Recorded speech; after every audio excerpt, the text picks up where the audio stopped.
Hello and welcome to WTO Forum. The relationship between trade and job creation is complex. There's a wealth of data out there on this matter, but it's a mixed picture. And this data has given comfort to both advocates and skeptics of more open trade. Such is the importance of job creation in these difficult economic times that policy leaders have asked the OECD to organize and coordinate a group of 10 organizations to look at this issue under a program called Eyesight. We're very fortunate to have with us today two people who've contributed a great deal to that program.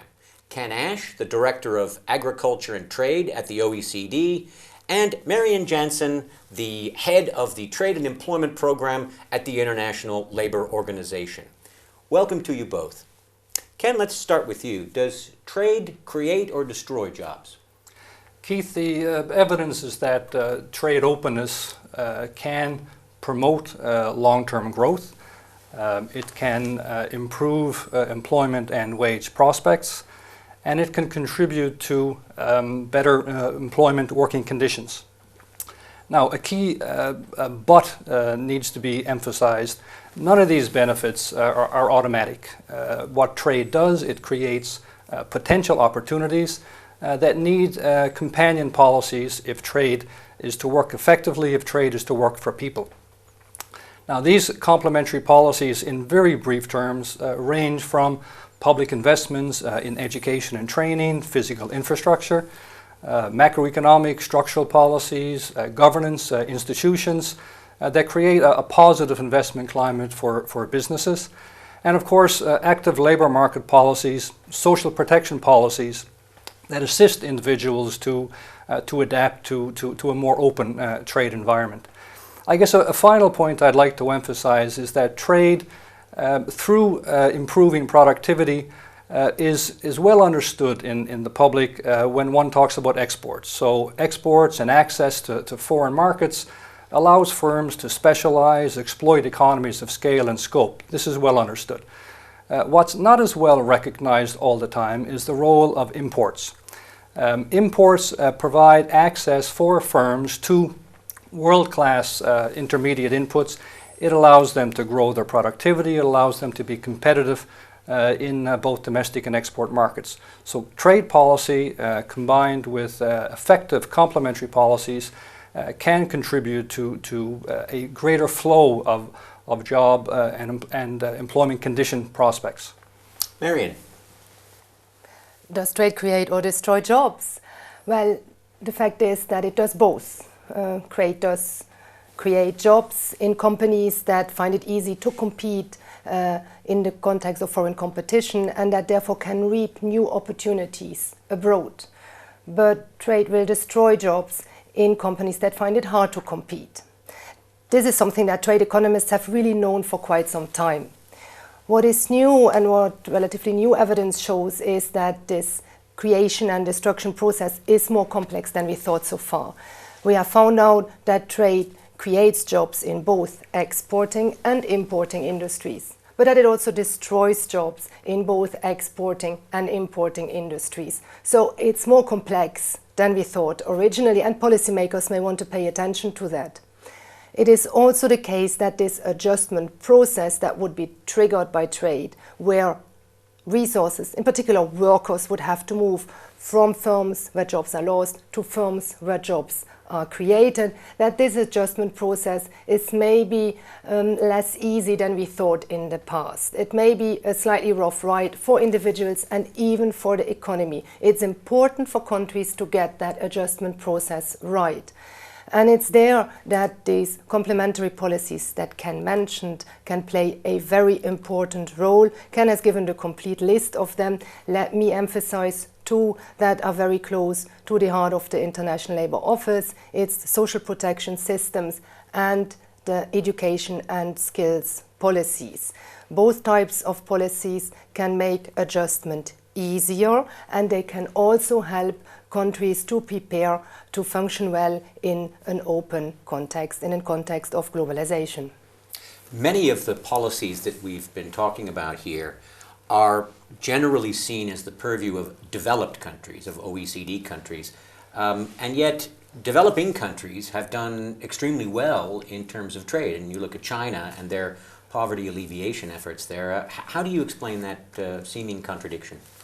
I'm not sure there's a contradiction at all, Keith. The evidence that we have compiled over the last number of years, and in fact drawing upon the literature for the last 2 decades, where you have more openness, economies grow faster. This is true for the developed, the emerging, and the developing country population that we've looked at.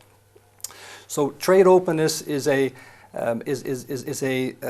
condition that makes more possible higher levels of growth. But again, I need to emphasize, if you open markets in a developing country and you have no supply capacity, you have not invested in people, you do not have skills upgrading and so on, then you're not going to be able to exploit those potential opportunities. And those investments are absolutely critical for trade doing the job that it's expected to do.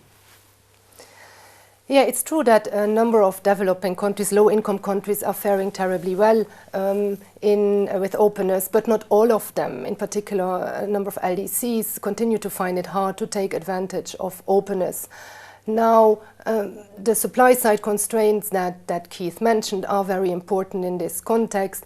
The trade community tends to put an emphasis of the role of things like infrastructure in order to make it easier for companies to export, to bring products to the harbor. We would also like to stress issues that relate to human capital rather than physical capital, to skills. Skills have been proven to make it easier for countries to diversify, and manage to diversify your economy is very important to succeed in trade. Skills in the workforce make it easier to move into new activities. They lead to more growth as a consequence of trade, and they contribute to maintaining economies more stable. It's not enough, though, to just pour money into the education system. Smart skills and training policies are needed, and policies that are adapted to the global environment. And it's an ongoing process, really, isn't it, given the rapid speed of technological evolution? Absolutely. I mean, I really want to emphasize, I agree entirely with the emphasis that's been put on the importance of education and investing in people. This is absolutely prerequisite. And if you're not sure what to do, invest in your people. But at the same time, there are some fundamentals that need to have a certain amount of attention. So if you have a country that's in conflict, if you have a country that doesn't have functioning governance systems, if you have a country with a high degree of macroeconomic stability, it's going to be difficult to grow with or without trade. But I think I do want to come back and underscore the importance of education and skill as initial investments, but also a continual skill upgrading. Anything that can be done that helps to equip people to pursue the available opportunities that there are, and to essentially match job seekers with job vacancies. Marion Jansen, your final thoughts. Well, my final thoughts are that trade can be a very good thing. Trade can contribute to growth and can contribute to creating jobs, but it's unlikely to create job miracles out of the blue. We need accompanying policies, social protection systems that help people, individuals, to cope with change will be very important in an open environment, and education and skills policies are fundamental to help economies and firms to fare well in globalization. Ken Ash, you have the last word. Well, let me agree with what's just been said, but to perhaps go a small step further. In today's slow growth, no growth environment, the importance of not falling backwards, of not closing markets, I think needs to be underscored. I mean, the research that we've done is very clear as well. There is no case of a country that has grown in the long term by imposing trade restrictions.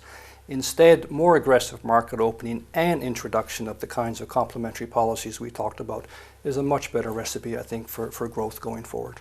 Ken Ash, Marion Jansen, thanks very much, and thanks to you for watching WTO Forum.